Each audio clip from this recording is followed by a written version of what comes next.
what are you going to do with them? How are you going to keep them engaged? It is the eternal parent question, I think. And here in Detroit, of course, it looks a little different than it does other places. But talk about this idea that you have to connect parents with quality choice. We partner with United Way for Southeastern Michigan to bring parents across the region a website called discoveryourspark.org. And it's a place you can go to discover all kinds of opportunities for your young people in the summer and out of school time and in after school. I'm a parent as well. I've got little ones, so I'm not yet in the teenage years, but have a 5-year-old, and that was a question this summer too. So particularly right now where everything's kind of slowly coming back to normal, I know parents are almost resetting and trying to find new, places and opportunities for their kids. So Discover Your Spark has over 200 different opportunities in Wayne, Oakland, and Macomb counties.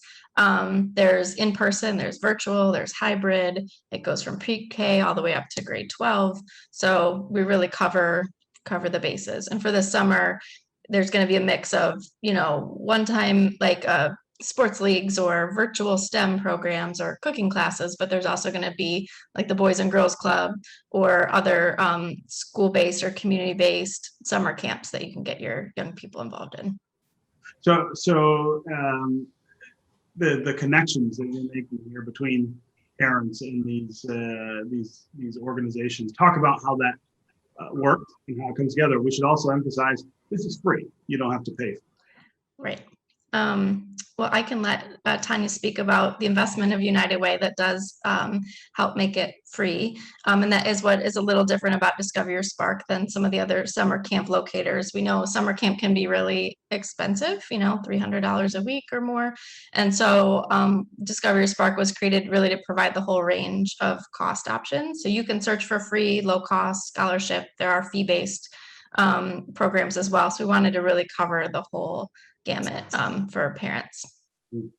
Tanya talked about the subsidy here and United Way's investment. We're really excited about this partnership.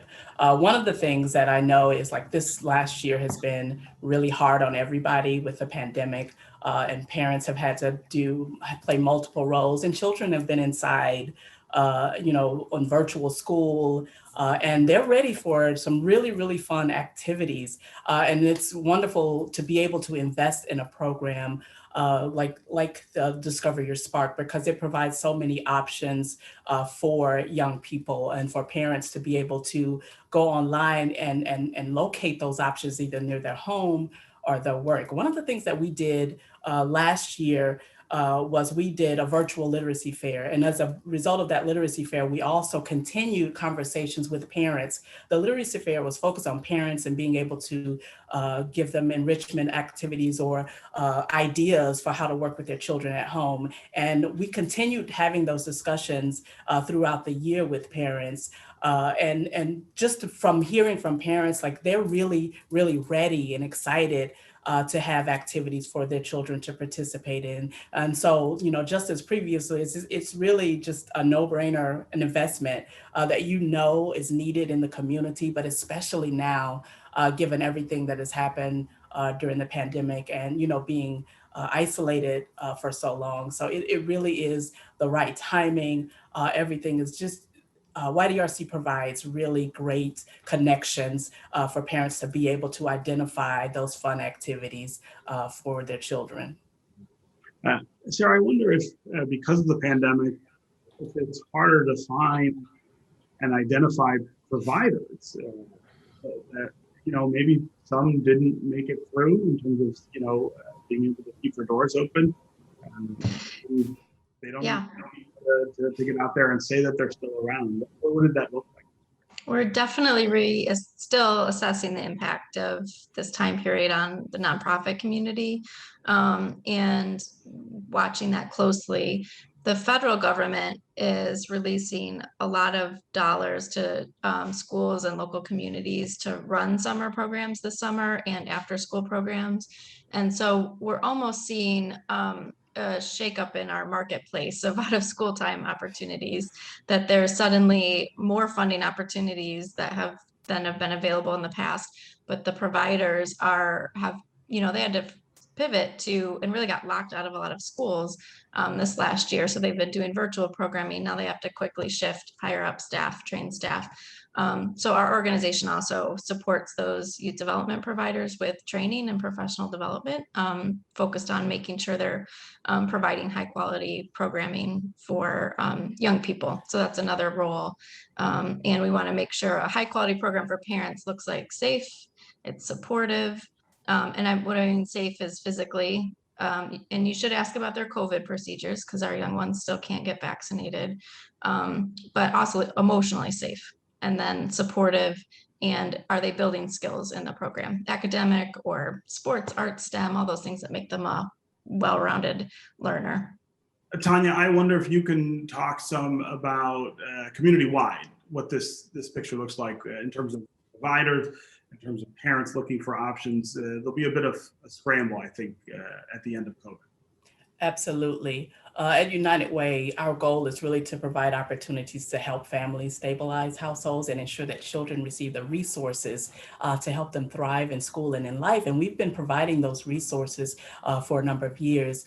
Most recently during COVID, we actually had an opportunity to help nonprofits throughout, not at the levels that we typically do, but we were able to help over 100 nonprofits, continue to provide some type of services. But when it came to programs like YDRC and the nonprofit programs that provide student services, we found that many of them were closing. And just could not provide those opportunities. The demand was not there because of COVID, for one, but even when we tried to reopen a little bit last year, the demand was not there, as well as people were just not able to pick up and open back up. And so now we just did an RFP that we are releasing. We've released an RFP rather, and I can't, say the number of people we are providing services to, but it's much lower than it has been in the past as far as the number of people who even applied for the grants and able to reopen. So we know that the need is great from parents' sake, because the parents that we're talking to are saying that they want to provide opportunities and activities for enrichment for their children. However, although the demand is high, what's available right now is not that high. And so we want to help people to be able to help nonprofits to be able to reopen as much as we can, but understanding that safety is a number one priority, but people are still skeptical from what I'm seeing and hearing. They're still skeptical to reopen right now. Sarah, I wonder if you have guidance for parents in terms of the balance between what might be fun for our kids and what they need during the summer, and especially kids of color, because as we know, they tend to lose more ground academically over the summer than other kids because of lack of opportunity. But if you're a parent trying to think this through, what are some of the things you ought to keep in mind? And the research really shows it's the cost is the barrier in summer. So for kids of color who do live in households that are income constrained, it's really overcoming that cost issue in the summer. And so we do need schools to extend the way they think about education. It should be a public good that there is some year-round opportunity for young people. So I'm encouraged that the federal government is investing and thinking that way more. We really need schools and community organizations working in partnership to fill that gap if we want to close the achievement gap. It's going to take those year-round opportunities and real coordination. So on a policy level, that's also something we advocate for. And in terms of what parents should be looking for, besides advocating with their schools, like it's not okay if you're, a school that your child has to attend a school without an after-school program or a summer program. So put the pressure on your principal or superintendent to make those things available. That would be wonderful.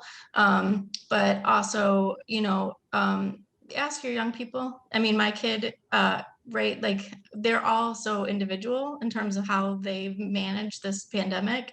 And I think it's okay this summer to, check in with your kid and ask, are they ready to go back to a program? Do they want to stay home with grandma, but do some more virtual programming?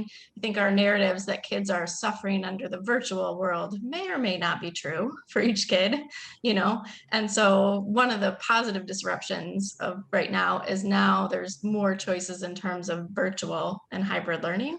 And I think what we want for our kids is for them to be so self-motivated learners. So helping them to adapt and adjust and take charge of their own learning would be a good thing for parents to think about this summer.